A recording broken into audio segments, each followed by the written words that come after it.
Everyone. So I'm going to tell you how to get into that perfect tech internship. Now, I'm an information technology major, and I did graduate with that, but that's not really known as the strongest of tech majors. I think most people do computer science, computer engineering, maybe some kind of software development slash engineering degree, and information technology is generally not known as the best of tech degrees. Not to say it's not a good one, it's done me pretty well. But I was able to get myself a good tech internship at a company called ServiceNow. So, ServiceNow is maybe something you haven't heard of, but they actually run a development platform for companies to use to develop software in that platform. And it's something that you can go research if you want to. It's something I would recommend getting into possibly if it's the kind of thing that you like. But let's not digress too much. Let's get to how do you get that beautiful tech internship? Well, the first thing is if you're in your first 2 years or so, you're going to have more difficulty than maybe you otherwise would further on into your career. That's because companies are going to know that you haven't actually taken the, practical classes to do a lot of the skills that they want you to be able to do. This is nothing against you, and I certainly recommend that you try in those first 2 years if you're in the position to do so, because it can't hurt, really.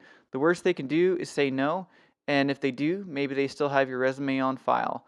I do recommend sending your stuff out there as soon as you can. Have that stuff out there for companies to come back to you. I was going through the interview process with Google because of a application that I submitted way back, probably I want to say my third year, and I thought nothing ever came of it. But when I was actually looking for full-time jobs, they came back and they started interviewing me. Now, instead, I decided to take a job offer with John Hopkins, but it's nice to be interviewed by Google. I'll say that. So, beyond that, what can you do to make this an easier thing for you? Well, first of all, apply to a lot of places and research the places that you apply to. There are a few reasons I say this. First of all, there are a lot of companies like Launch Code and Reviture that do not have your best interest in mind. They are kind of the MLM of IT or tech jobs and maybe even internships where they actually do not plan on paying you a fair rate. They plan on having you sign a contract that would not be in your best interest. And unless you're in a bind, I would not recommend going for companies like this. So always research the company that you're going into. Another reason to research them is to know what kind of pertinent skills you would get out of this internship. Not all internships are created equal, although I understand if you're watching this video, the position you're probably coming from is you just need an internship. So I get it. So let's get to the real metal of it. Apply a lot and apply locally. That's a big thing I would recommend. Now, I'm not saying you can't get something that's maybe far away from your locale, but the thing is, it's a lot easier to get a job at an internship where you're already in the area. The reason for this is because companies know if you're living out of state or maybe far across the country, they would have to pay to fly you there and pay for your living expenses while you're there. And they're generally not going to want to do that. I still say apply a lot, apply far and wide. One thing you will find is that you're going to be hit with a video interview of some type. In my case, a lot of times it was a computer interviews you and records your answers to different questions. And those interviews for me never went anywhere. So, that's okay. I'm fine with that. I realize that they can do that to a lot of people. And so the pool of people that are competing with you is going to be extremely high. And at the end of the day, they're going to be more incentivized to pick the person who's closer than a person who is far away. You'd have to have some pretty extreme qualifications in many of these cases to actually land one of those things. Not saying it's impossible. I knew a guy who interned with Microsoft. Last I checked, he still works for them full time, and he's very happy. Computer science major, but still, try. Can't hurt to try, right? So apply a lot and apply for things that you can look at it and see that maybe is not there may not be a lot of people diving into this, right? It's hard for me to describe how to quantify that, but keep your eyes open and you might just find something. There are a lot of small companies out there, a lot of startups and whatnot, that maybe aren't super attractive to a lot of people going up through their degree, but they could be perfect for you. Now, once you have landed an interview, you have to be really have a lot of confidence, is what I would say, because they're going to interview probably still a lot of people. And how you look at yourself is going to partially dictate what they see from you. Probably mostly dictate that, actually.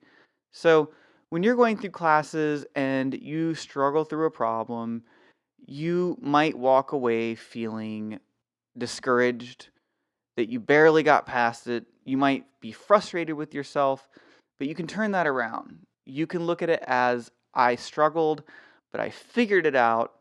I got the solution. I got the grade, right? And another thing is never be afraid to credit yourself for things that you've done.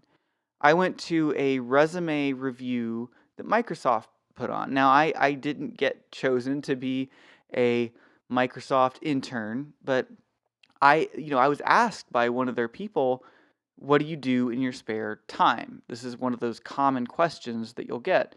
Now, I was scared and nervous. It was kind of the first time I've done anything like that. And I had been working on a server that I was running in my apartment, and I told them about it. Kind of just ranted about it, honestly, because I was nervous. And what they told me is, that's really awesome, and then they looked at my resume and they said, "Well, why isn't this on your resume?" And I didn't know what to say because it should have been. I just thought of it as kind of a little thing I had done and didn't bother putting it because I'm like, well, nobody's going to care about that. I'm doing it on my personal computer in my apartment, where I have one room, college apartment type lifestyle. But they really did care. They thought that was a good piece of information. They said so much as to, we're doing this is a 2-day event. Come back to us and have that on your resume, and then we'll see. We'll talk to you about it maybe a little bit more then. They never got back to me, but that's okay. It all worked out for me in the end. Now, that applies to when you're going into the interview as well. So, what you can do is keep in mind those things that you did and say that you've done them. Again, on your resume and in the interview, say that you've done them, and when you're asked to elaborate, you can just elaborate on that. I would not recommend leaving things off because you think you didn't do enough of it. Even if you did a little bit of something, put it down. Say that you've done it. They're going to ask you to elaborate on that. And when they do, at that point you've gotten your foot in the door, you can just tell them. Tell them what you've done. They might not be as underwhelmed as you think. And if they are, no big deal. You got some free interview experience, right? And you were able to kind of see what people were expecting, and maybe if you didn't quite live up to that, now you know a good direction that you could go. So it's always a positive thing with that. Never hide what you've been working on, even if you think that it's not relevant or that it's not going to hurt you. I guess is what I should say. It's not going to hurt you to talk about what you've done, even if you spent 10 minutes doing something in Python. Well, I'm not necessarily going to tell you to put it down on your resume in that case, but I would be willing to talk about it. It means a lot. So when I went to interview with ServiceNow, there were some questions they asked me, and one that sticks out to me was they asked me, what do I enjoy, or what do I think I'm good at? So what I told them was problem solving. And that's just something that came out of the back of my head because I had just recently watched The Martian, and I like that part of being in a tech degree. I like the problem solving aspect of it. But I was a little bit bold in saying that, and the interviewer even told me I've never had anyone say problem solving in an interview. And it worked out well for me because I ended up getting hired for that internship. And because of the skills I gained in that internship, I was able to get the job I have today. And in my career, it's worked out very well for me. So you do have to constantly be looking for these types of things. The type of things that somebody as a hiring manager would be interested in. You do want to have a good attitude. And I know that's easy to say and hard to do, but it's important that you have a good attitude when you go into this stuff. Think about it as though these people are giving me a chance. I know in the back of my heart how good I am. I should say, maybe from the bottom of your heart, how good you are. You know that you have a passion, and you know that employers will like that. But it's easy to forget that when you're in front of them. And trust me, I get it. It's a nerve wracking experience. I definitely walked out of every interview I've ever done with the shakes, just from the adrenaline, especially the really long interviews. And when it comes to the technical interview, just do your best. It's the same as the thing I mentioned before. The worst that can happen is that you make a mistake or you don't measure up, and you can walk away from that experience understanding what you need to improve on. Now, don't get me wrong, I understand that it's very, very hard. This is not an easy thing to do. And I mean, over the past 3 years, I that's what I did, so I understand that it's very, very intimidating, right?